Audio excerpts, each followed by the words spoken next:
Greetings everyone, this is Jeff Bourgeois with San Juan Regional Medical Center, here to provide you with another weekly update around our COVID-19 activities and response efforts at our organization. Today is Friday, December 4th, and the statistics I'll be sharing with you were from our status as of early on the morning of December 4th. But first I want to just say a word about the vaccine. We hear a lot about it in the news and want you to know that it is just around the corner. We are still awaiting confirmation of just how many doses will be delivered to San Juan County and when those doses will be, when they will arrive. We are coordinating with county and other officials to make sure we have a well planned out distribution plan when those doses do arrive. And of course, frontline caregivers are going to be the first priority to receive the vaccine. After that, other high-risk individuals will be considered, and then after that there will be a subsequent tiering of individuals within the community that will be offered opportunity to receive the vaccine.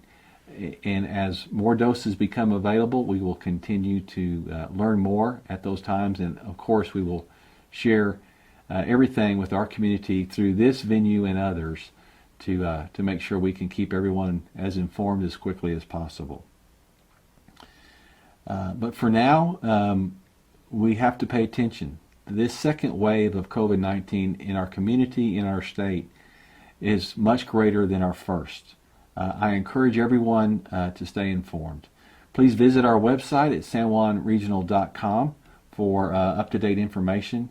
We have a variety of information on that website, including a video we posted last week by Dr. Brad Greenberg on the difference between quarantining and isolating. You've heard a lot about those two words throughout the course of this pandemic, and it's important to understand the differences as it helps to control the spread of the virus.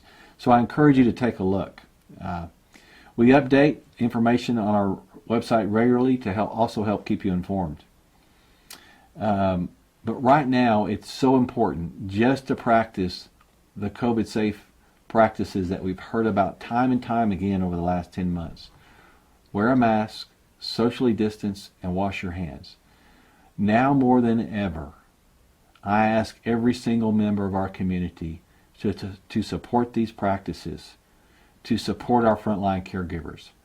Our physicians, physicians' assistants, nurse practitioners, all of our nurses, and all of the caregivers at the hospital, regardless of their job, are caring for an unprecedented level of COVID-19 patients. And it is important that we do everything we can to reduce the spread, reduce the frequency of hospitalizations that's needed, so that we can provide some relief to our caregivers and allow them to do the very best job that they are capable of doing. The heart of a caregiver is in taking care of each and every individual patient.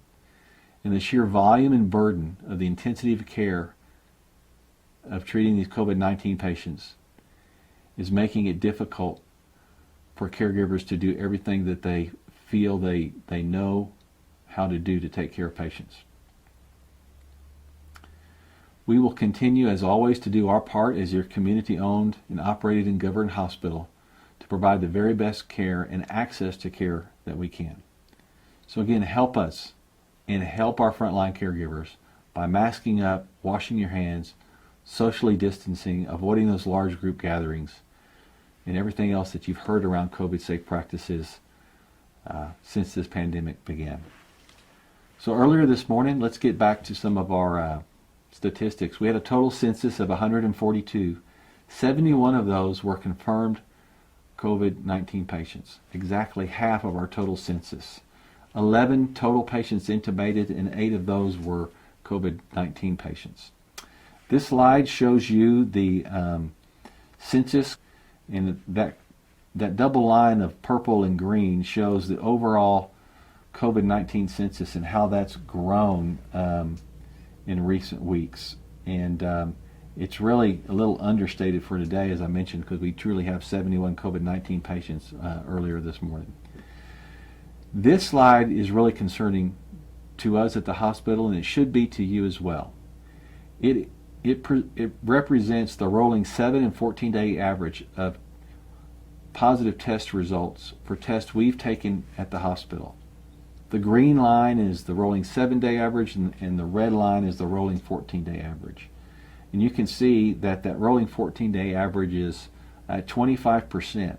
And in both cases, you can see that this wave of positivity in our test results far exceeds what we experienced in our first wave and the peak in mid-May. So thank you for all you're doing to support our caregivers, the notes, the cards, the outreaches on social media, commending our caregivers. They're important and mean a lot to our caregivers. But now more than ever, they need us to support them by helping us slow the curve. In addition, we know that the state's structure of red, yellow, and green, and allowing our businesses and local community economy to reopen is depending on us getting back to green. So let's do that for ourselves, our friends, our neighbors, and all of our local businesses. Let's do everything we can to help flatten this curve and get us to green so we can reopen San Juan County. We ask you to be strong. We know things will get better. It may be stormy now, but in the words of Maya Angelou, we know that every storm eventually runs out of rain. Please know at San Juan Regional Medical Center, we are doing all we can to keep our caregivers safe and to care for our patients and provide the quality of care they deserve. So don't forget to look out for each other, support one another, and know that we are here for our community and we will continue to serve you. It is our honor and privilege to do so. Finally, if you are in need of care, seek the care you need. We continue to offer telehealth visits. On Monday of this week, we implemented scheduled lab appointments to increase the convenience and safety of coming to our sites for lab work.